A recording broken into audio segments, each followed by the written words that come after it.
Never had thoughts that control me until something bad left me so lonely, and I want it back. I want the old me. Try to forget, but things just remind me. There's a million things I could say, but you never really knew that. But you never really knew I felt this way. Wanna take it back to when we had it just like that. Had it right on track, and I keep falling in this darkness, and there's no one to light it up, yeah.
Good day, sir. I am Lyka Andrea Rivera from Bitiled A1. My chosen topic is globalization. Did you know the globalization refers to the interconnectedness, integration of economies, society, culture, and technologies on global scale?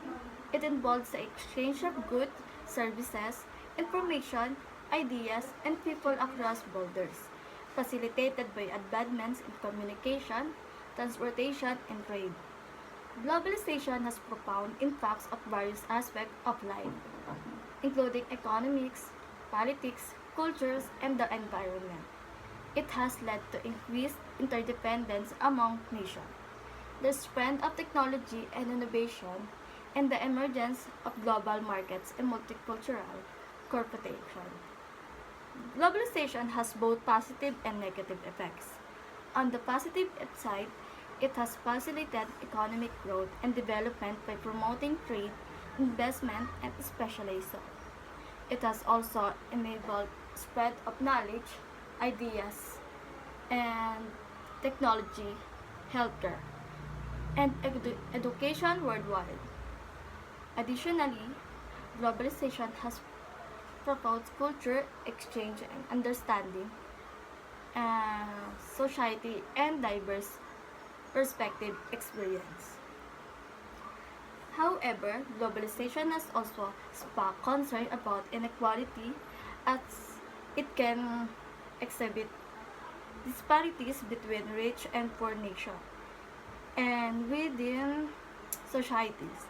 It has raised environment challenges such as increased carbon emission and resource development due to intensified global trade and consumption. Uh, Globalization has sometimes to led cultural uh, as dominant culture, overshadow, or suppress local tradition and identities. Overall, globalization is complex, multi-phase phenomenon that continues to shape our world in profound ways, including uh, everything from economics and politics to culture, the environment. Globalization has wide-ranging effect on economics, society, culture, and politics.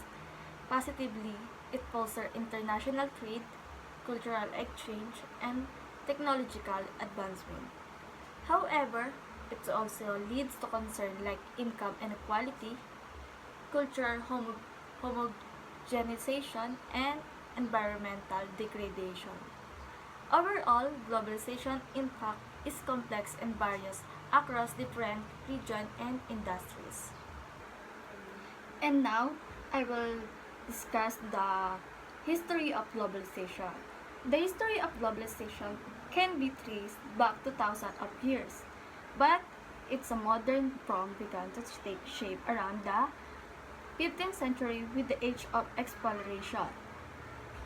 During this time, European explorers set sail to distant lands in search of new trade routes, resources, and markets. This period saw the establishment of the best maritime exploits, such as those of Portugal, Spain, the Netherlands, and the England, which connected continents and facilitated the exchange of goods, ideas, culture, and trade network like Silk Road and Spice Road. The Industrial Revolution in the 18th and 19th century accelerated globalization by introducing mechanized production, steam power, and improved transportation and communication system. This enabled the mass production of goods, the expansion of the internal trade, and the rise of capitalism.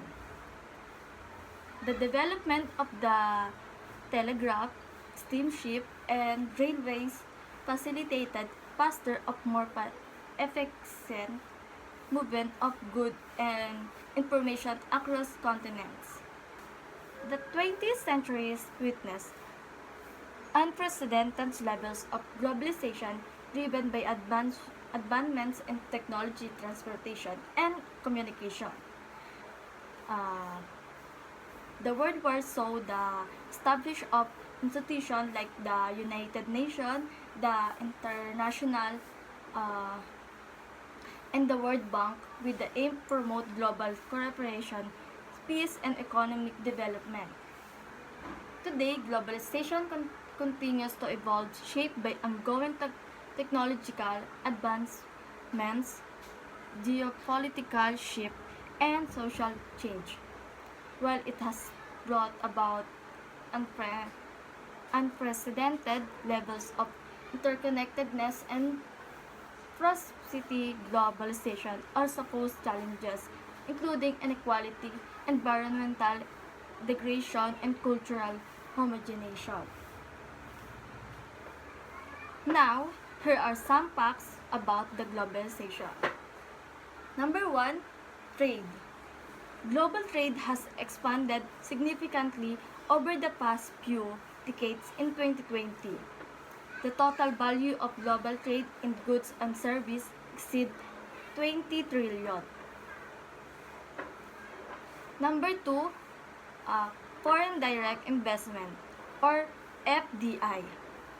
Foreign direct investment involves companies investing and controlling production facilities in other countries. In 2020, global FDI flow declined by 42% compared to the previous year due to the COVID-19 pandemic.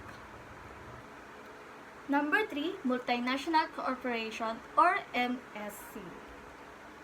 Multinational corporations operate in multiple countries and play a significant role in driving globalization. The world's largest MNCs often have operation and supply chain spanning multiple continents. And now, number 4, global supply chain. The global supply chain involves the sourcing of material, production, and of goods across multiple countries. Many products today we are manufactured using components sourced from various parts of the world. And number 5, migration.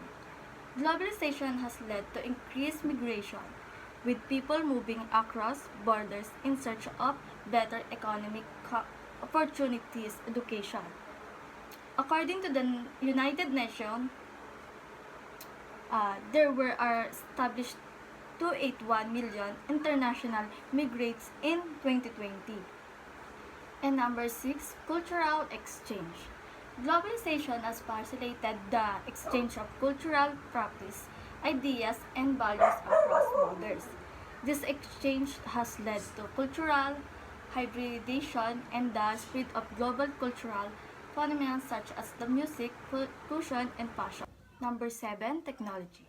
Advancing technology, transportation, and communication have played a crucial role in driving globalization. Technologies like the internet, smartphone, and social media have made it easier for people and businesses to connect the collaborate across the global. And number 8, income inequality. While globalization has contributed to overall economic growth, it has also been associated with increased income inequality, both within the between countries. Argued that globalization has disproportionate benefit uh, individual and nation. Number 9, environmental impacts. Globalization has had significant environment consequences including increased carbon emission, habit descarbonization, pollution, the ex- expansion of global trade and consumption has placed strain on natural resources, on ecosystem. And number 10, global governance. Globalization has led to the emergence of international uh, organizations and agreements aimed at addressing global challenges, such as the climate change, pandemics, and the human rights abuse. Example include the United Nations and the World Trade Organization and the Paris Agreement on the climate change. Number 11, health and disease. Globalization facilitates the spread of disease across borders through increased travel and trade, as seen with pandemics like COVID-19. However, it also enabled the sharing of medical knowledge and resources to address health challenges globally. Number 12, cultural hybridization.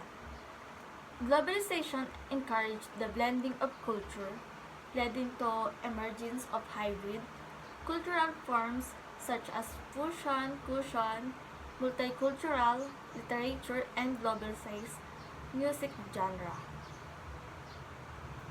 And number 13, digital connectivity. The rise of the internet and digital technologies has accelerated globalization by enabling instant communication, online commerces, the sharing of information and ideas across. And number 14, urbanization. Globalization often leads to rapid urbanization as people migrate from rural areas to cities in search of employment, opportunity, and living standard, leading to the growth of urban sprawl. And number 15, security challenges. Globalization presents new security challenges, including transnational crime, terrorism, and cyber threats, which is required coordinated international responses. And number 16, global governance. As globalization lost traditional boundaries, there is growing need for global governance mechanism to address issues such as climate change, human rights, and economic regulation that transcend national borders. This additional point further illustrate the multifaceted nature of globalization, its far-reaching implication across various domains of human activity.